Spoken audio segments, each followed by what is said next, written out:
Assalamualaikum warahmatullahi wabarakatuh. Kami dari kelompok 2 kelas pendidikan biologi A 2018 Universitas Negeri Surabaya akan memaparkan penjelasan mengenai alat hemositometer. Kelompok kami beranggotakan yang pertama Putri Amalia Salsabila NIM 010, Maulida Nurdiana NIM 012, Erika Ezanul Khalifah NIM 013, dan Safira Firda Maksun NIM 014. Berikut ini adalah ilmuwan yang telah menemukan hemositometer, yaitu bernama Louis Charles Malazes, yang merupakan ahli anatomi dan histologi dari Prancis. Berikut ini merupakan gambar dari alat hemositometer. Hemositometer adalah perangkat yang awalnya dirancang untuk penghitungan sel darah. Pada zaman sekarang digunakan untuk menghitung jumlah sel darah dan sewaktu-waktu digunakan juga untuk menghitung jumlah bakteri, menghitung jenis sel serta partikel mikroskopis lainnya. Berikut ini adalah komponen-komponen yang menyusun hemositometer. Hemositometer sendiri terdiri dari beberapa macam, yaitu A. Kamar hitung, B. Pipet toma leukosit, C. Pipet toma eritrosit, D. Kaca penutup atau dead glass, E. Aspirator atau penghisap. Kamar hitung memiliki fungsi yaitu untuk menghitung sel-sel darah berdasarkan perhitungan yang terdapat pada garis bagi. Kamar hitung terbuat dari kaca dengan desain berbentuk persegi panjang dengan 2 buah lakukan dan tepat di tengah kaca tersebut. Terdapat 2 buah kamar yang memiliki garis bagi. Hemositometer terdiri dari 2 ruang hitung dan tiap ruangnya memiliki garis-garis mikroskopis pada permukaan kaca. Luas total dari ruang adalah 9 mm kubik. Ruang tersebut nantinya akan ditutup dengan cover slip dengan ketinggian 0,1 mm di atas lantai kamar.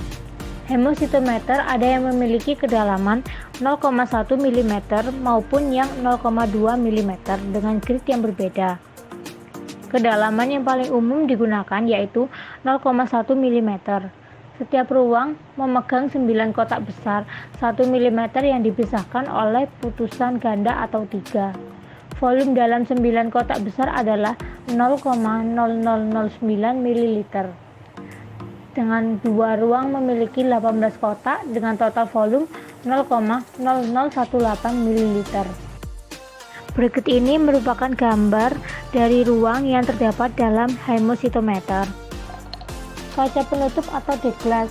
Kaca penutup yang juga biasa disebut dengan cover glass memiliki fungsi untuk menutup kamar hitung saat hendak dilakukan pembacaan jumlah sel di bawah mikroskop. Kaca penutup yang dipakai hendaknya yang diperuntukkan untuk kamar hitung. Biasanya, kaca penutup lebih tebal dan dibuat sangat datar. Pipet toma leukosit.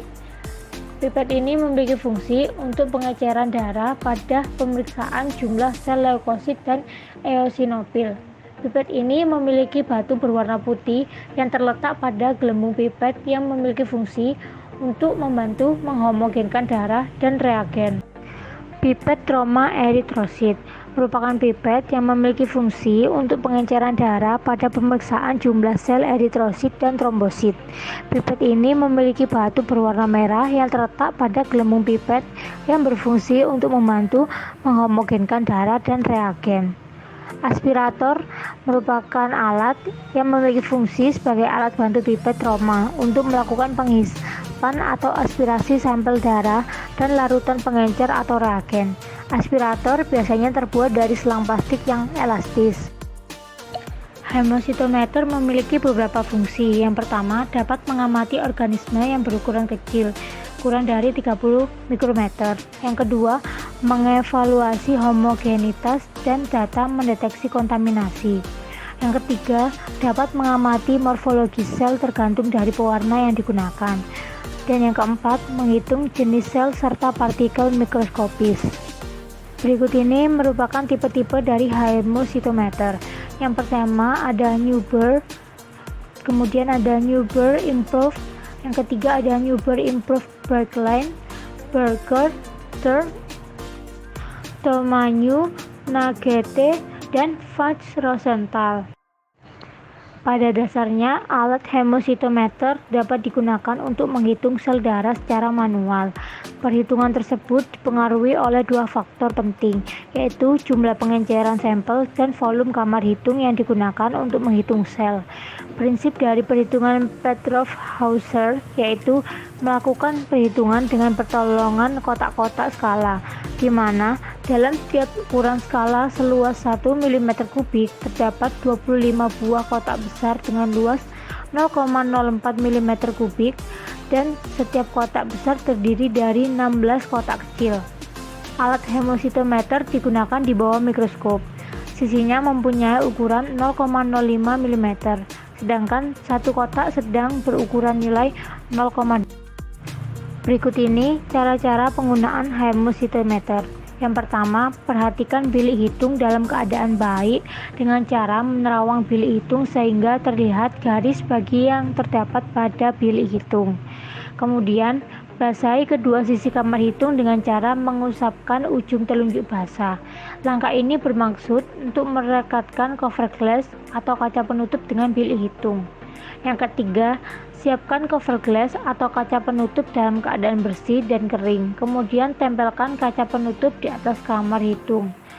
Tekan perlahan dengan menggunakan kedua ibu jari, geser ke atas dan ke bawah sambil tetap ditekan perlahan sampai kaca penutup menempel dan tidak bisa digeser lagi.